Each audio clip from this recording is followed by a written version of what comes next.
Hi, and welcome to my channel, or welcome back. My name is Bryndís, and today I'm gonna talk to you about all of the insanely many books I read in September. Most of them short, for Shorties in September, but a couple that are definitely full length. But yeah, I read a lot, and I wanna talk about it.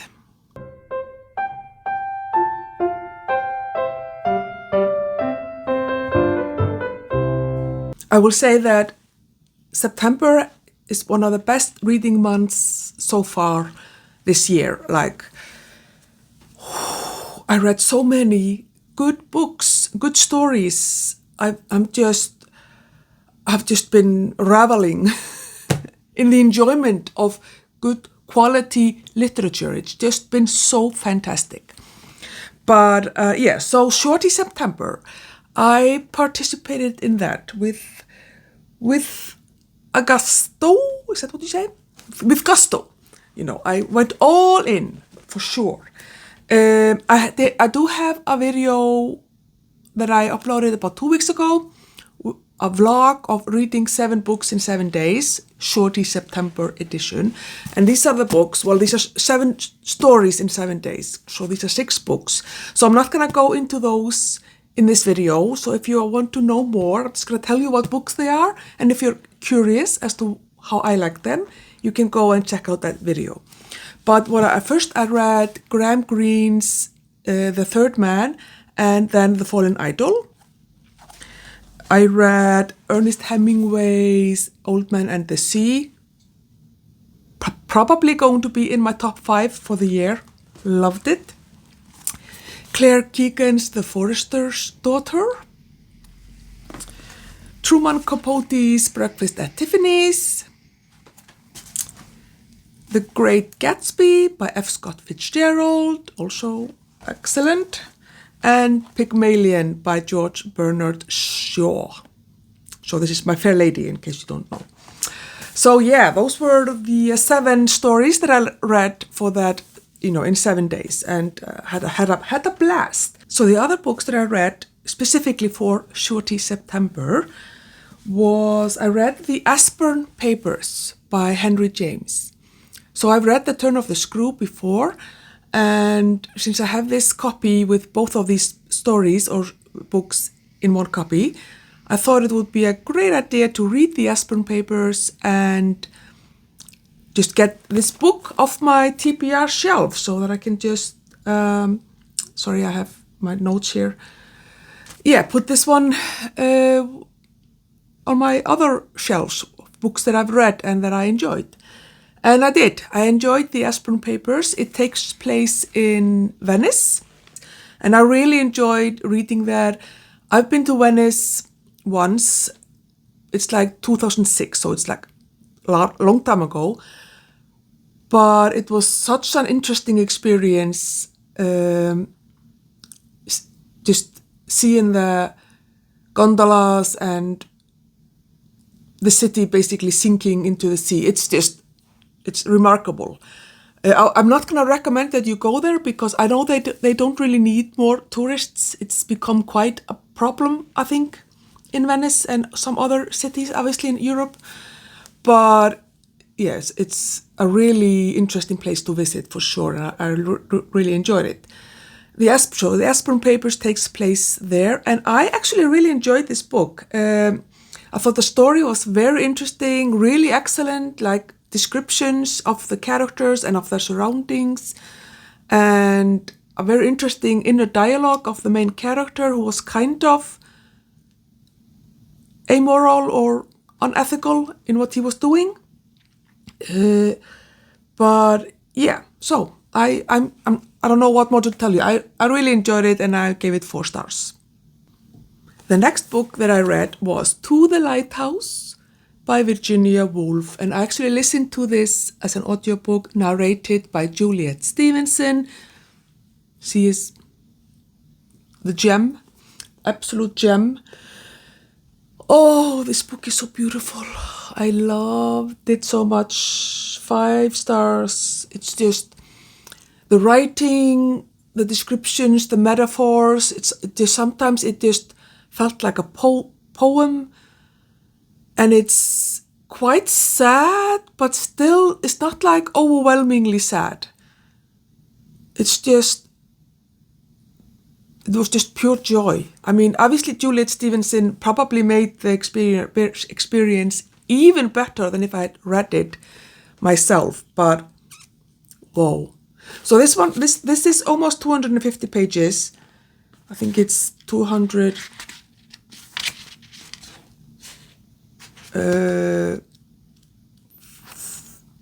just over 200 pages. No, how much is it? Sorry, 226 pages. Okay, so I tried to stick to under 200 pages for my Shorty September, but I really wanted to read this one. My sister read it and loved it, and I've heard a lot of people who absolutely loved it. Virginia Woolf is obviously an icon. This is my first Virginia Woolf, and I mean, it's beautiful. It is just such beautiful writing. And that's one of the things that I'm taking with me from September, is that I was just reading so much good literature, such good writing, so much quality. Oh, it was so lovely. And then I also read so many books. They were just fun and interesting and just entertaining. So, oh my God, it was just so wonderful. But I think that this is a book that you can read even if you are not into classics. So I think this was published in, when would it have been published? 1927, so it's a modern classic, but it didn't, I mean, there were definitely things there that you could read, like, that you saw the date or the time period that it's set in, for sure, but or that is written, but it's just timeless. It's so good. It's like, I think also The Old Man and the Sea, these are just gems. It's so good. And then the last book that I read for Shorty September was The Ocean at the End of the Lane by Neil Gaiman. Now, I didn't really know what I was getting myself into when I read this, but this is really good. Again, 5 stars. I really enjoyed the writing. I listened to this again as an audiobook, narrated by Neil Gaiman, and he did such a great job. Like, it was so well done. And so this is a mixture of horror and magical realism, but it's from the perspective of the 7-year-old boy. So it's not like overly horror, like it's not scary really, but there is definitely a horror element. So this one I definitely recommend as well, and like it was so good. I have now also 2 longer books that I read in September. So first of them is the Alloy of Law. I always want to say Alloy, but it's Alloy of Law by Brandon Sanderson. So this is the 4th book in the Mistborn series. And this one, so the first trilogy takes place, at a certain period. And then this takes place like 300 years afterwards. So the next 4 books in the series take place 300 or something like that years after the events of the first trilogy, the original trilogy. And these are completely different characters, and it's really interesting. In the trilogy, the first 3 books, the main kind of characters are kind of criminals, or at least some of them. They were criminals in the beginning, and then they kind of, did what they did. But in this series, they are cops, basically. So it's like been flipped completely. And also, this book is much more adult than the first 3. Here we have Wayne and Wax. It's funny because I think I saw somewhere the Wayne and Wax series, and I'm like, Wayne and Wax? I was like, wax on, wax off. Thinking in my head like Karate Kid.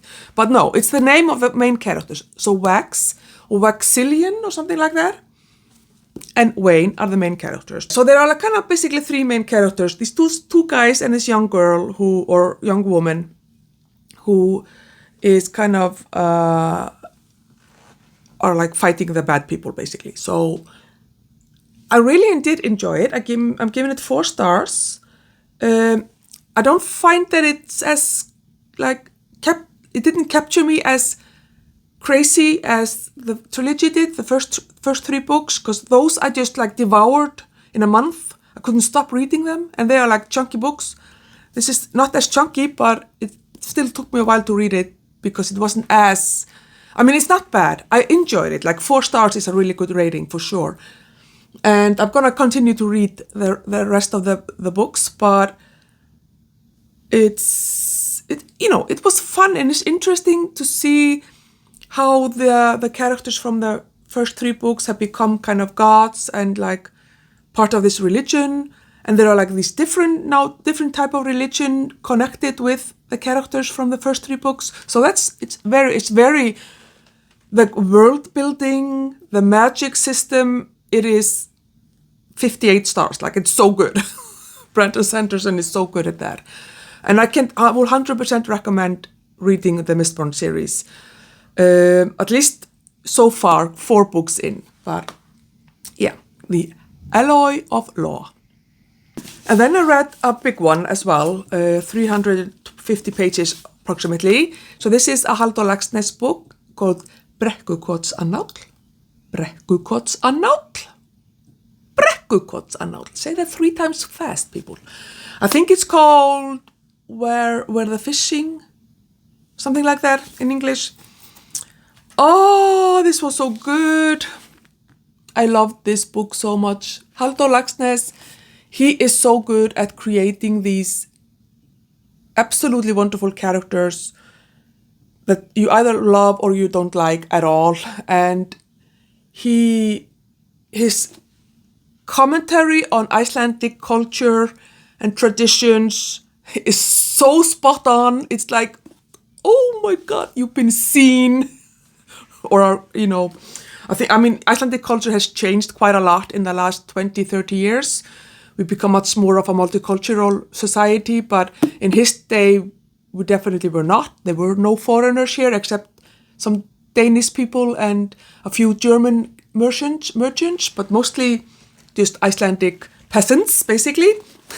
And he does it so well. This is so good. So well written. Like, he won the Nobel Prize in literature, and he 100% deserved that. He's such a good writer.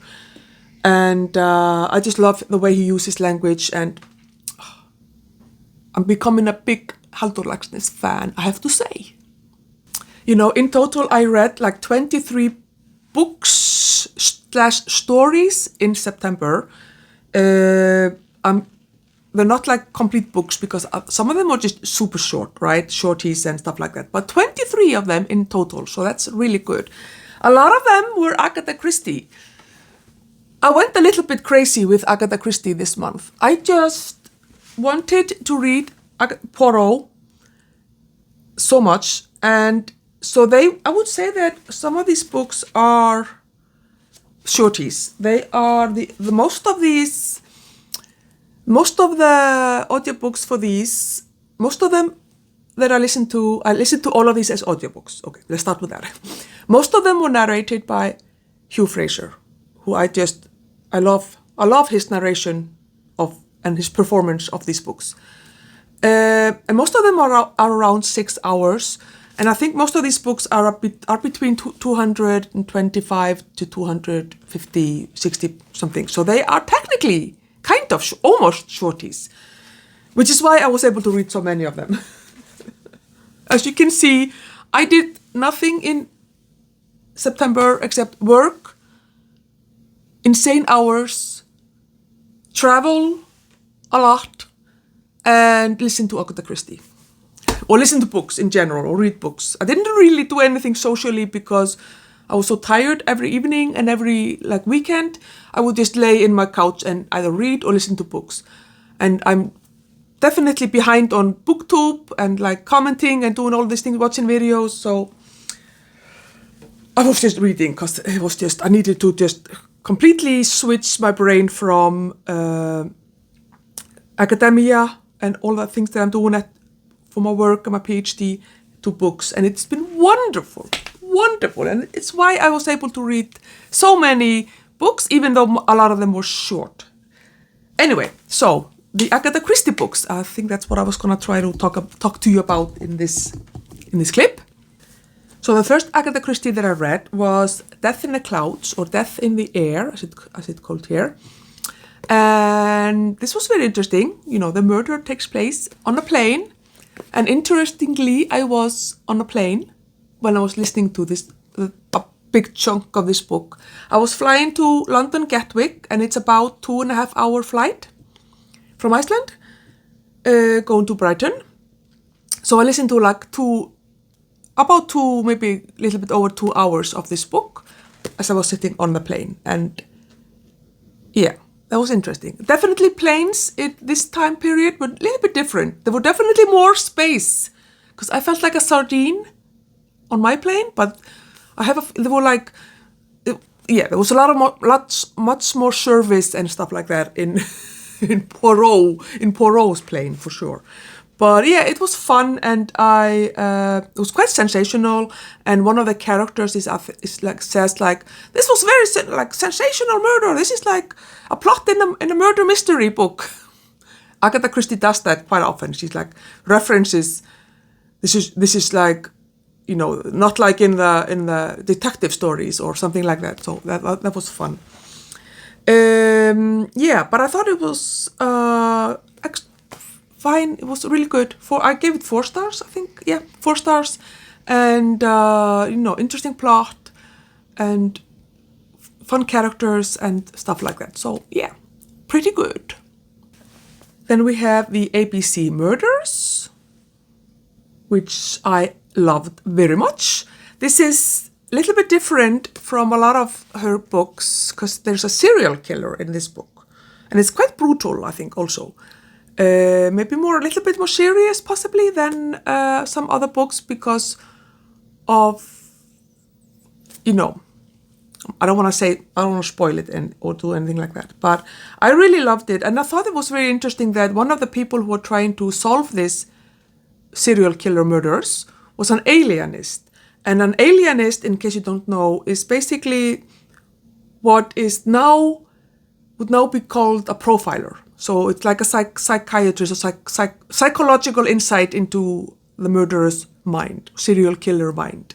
So that was really cool. I thought that was really interesting. I love alienists and everything about profilers. So that was a nice thing to see there. And I don't know, I thought it was just fun. I know that I've seen a lot of, or a few at least, Agatha Christie fans here on BookTube that don't like this book. So I don't know why exactly. Maybe because it is a little bit more brutal. It's not as cozy as a lot of the Agatha Christie books are.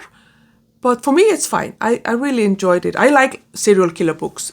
And this was not even a little bit brutal compared to a lot of the books that I read, like thrillers. So, but I thought it was really interestingly done, and how you got an insight into the mind of at least one of the suspects. And yeah, it was good. So I'm giving it actually 5 stars.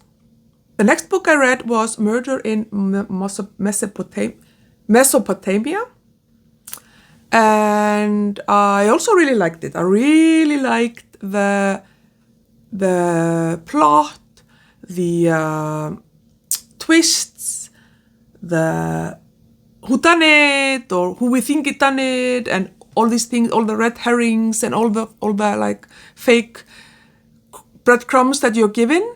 I really like that. And the character, so you have to read this book with the mindset that it takes place it's written in 1936. So there is still colonialism and the attitudes that went with colonialism are definitely seen in this book. I think that this could actually, if you are maybe a historian or something and you're studying colonialism and like maybe the end of that era or the official end of it at least, I think this could be really interesting to see how these attitudes are reflected in literature. Because sometimes I was just like, no, we don't say things like that. We don't do things like that. It was very definitely white Europeans in the Middle East, or, for sure. Also just about how European and American archaeologists just went to like Iraq and Egypt and just dug and just took the things they found back home and often haven't returned them. Not a good thing, but the story itself, the plot was fine, and I actually enjoyed it enough that I'm giving it 4 stars. I did really miss Hastings in this book. Like, he isn't in all the books, but for some reason in this book I really missed him. But I think it's still quite good. Next one was Cards on the Table, and this is fantastic. 5 stars, absolutely fantastic book. So many fun characters. We have, obviously we have Poirot, but we also have Ariadne Oliver, I think for the first time. I'm not quite sure. I mean, at least the first time in the Poirot books. We have Superintendent Battle, and we have Colonel Race. Is it Race? Yeah. All of them with Poirot, all 4 of them are trying to solve the murder, and they were all, I think, at the crime scene except Poirot, and I just absolutely love it. It's so much fun. Ariadne Oliver, she is one of my favorite Agatha Christie characters. She's so funny. She's always like battling, if women would rule the world. Obviously, she's a very big feminist in a way. But I also love the fact in here she's talking about, so she's a writer. Ariadne Oliver, I feel, is like the Agatha Christie personified or something. Like, so she's Agatha Christie. Ariadne Oliver is a crime detective story writer, but her detective is Finnish. She's telling here that, why did I make him Finnish? Why didn't he make him Bulgarian? They read too many detective stories in Finland that was sending me like mail and telling me that, like, criticizing me or her for not knowing things about Finland. So she's putting wrong things in her books because the Finns are like, this is not how it is in Finland or something. I thought that was funny. And she's like, they don't read books. They don't read mystery books in Bulgaria. He should have been Bulgarian. And I'm thinking, like, did Agatha Christie get a lot of mail from angry Belgians? This is not how we do things in Belgium. Or something. I don't know. I thought that was really hilarious. Yeah, and the ending actually, and like whodunit, like the murderer, is actually quite. I think that the plot, there are a lot of it. There is some very serious note in the plot. I think that kind of.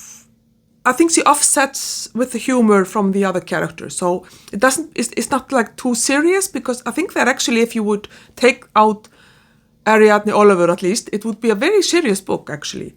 But it's really, I loved it so much. It's one of my favorite Agatha Christie's.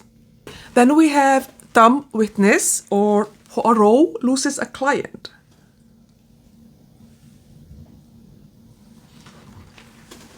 I love Dum Witness as a title, so I don't know what this is. Anyway, absolutely fantastic. 5 stars. 5 stars! Can you tell that I'm an Agatha Christie fan? But I love this. So here we have Bob the Terrier, who is the dumb witness, basically. Because he witnessed the murder, but he can't tell us what he saw. But it's so fun. You know, I know it's a murder. It shouldn't be fun, but it's fun. It's so fun, and it's just really excellent plot, really fun characters, and I had like the whodunit was so like definitely surprising. Yeah, 5 stars. Okay, almost done. 3 more. Death on the Nile. again, also so good. Just, I mean, there's a reason why Death on the Nile is one of the most famous books. I think it is just the plot, the characters, the murder mystery, the whodunit, the red herrings, the everything. It is just so well done, and I don't know. It's just I have no more words about this book except that it's just so good. I think Emma agrees. Then I read a short story collection with 4 short stories. In the UK version, the short story collection is called Murder in the Mews, but in the American one, it's called Dead Man's Mirror. So there are 4 short stories in this. One of them is Murder in the Mews. I don't know. I thought the plot and the twists and all the things like whodunit was interesting and well done. But Poirot, I didn't like Poirot in The Murder in the Mews. He was just so judgmental and so harsh. And I don't know. I didn't like him so much. So 3 stars. Then we had The Incredible Theft, which I loved. Thought was fantastic. Emma, she scratched me. She was being annoying, so I took her, picked her up, and she doesn't like that. So anyway, The Incredible Theft, really fun. It had this kind of spy novel-y vibe to it, and it was just really well done. Fantastic plot and twist and everything. 5 stars for that one. Then we had Dead Man's Mirror, one of the short stories as well. Excellent, so entertaining and fun and just really good. 5 stars as well. And then we had Triangle at Rhodes. Again, I liked the plot and everything, but I didn't like Poirot there. He was just, yeah, he has a very particular view of how women should be, let's just say. And usually he kind of, you can see that in most of the books. But usually it's just kind of like, yeah, he's an old man, yeah, kind of. But here he was just it was almost misogyny. And I didn't like that. And there's also in that book, just like, no, that was another book. I'm sorry, I'm mixing up my notes here. Yeah, so 3 stars for that. And then, yeah, so this one was kind of, in total, this, I suppose that would be 4 stars in total, something like that, for this short story collection. Okay, and then finally, the last book, Appointment with Death. This is really good. 5 stars, really, really good. It takes place in, mostly takes place in Jordan. It takes place in Jerusalem, and like Israel, but also mostly in Jordan. And they go to see what's it called? Oh my God. Yeah, so they went to Jordan, to Amman, but then they went to Petra, which is like this, I would love to go there. This beautiful like city in the rocks, or in the, like, yeah, like red rocks and stuff. I've seen pictures. My niece has been there, and yeah. Anyway, so that's where it takes place. And there's a murder, and, Poirot is there on holiday, and of course someone gets murdered, and, It's actually a very good, I thought it was just so interesting, like the characters, all the psychological things that were going on, the plot and everything. And I'm giving it 5 stars because it was just, it's such a good book. But, the fat phobia there, and like the racism towards the Arabs who are like working there, yeah. Maybe an excellent resource if you're studying like colonialism or history of fat phobia or something, because it's definitely in this book. But I'm able to look past that when I'm reading books that are written in a period where people thought differently than they think today. So it didn't ruin the book for me, but it was definitely noticeable. But the plot and I don't know, the setting and everything, and Poirot was just really good in this book. Really, really, really good. And I enjoyed it very much. So that's that. Oh my God.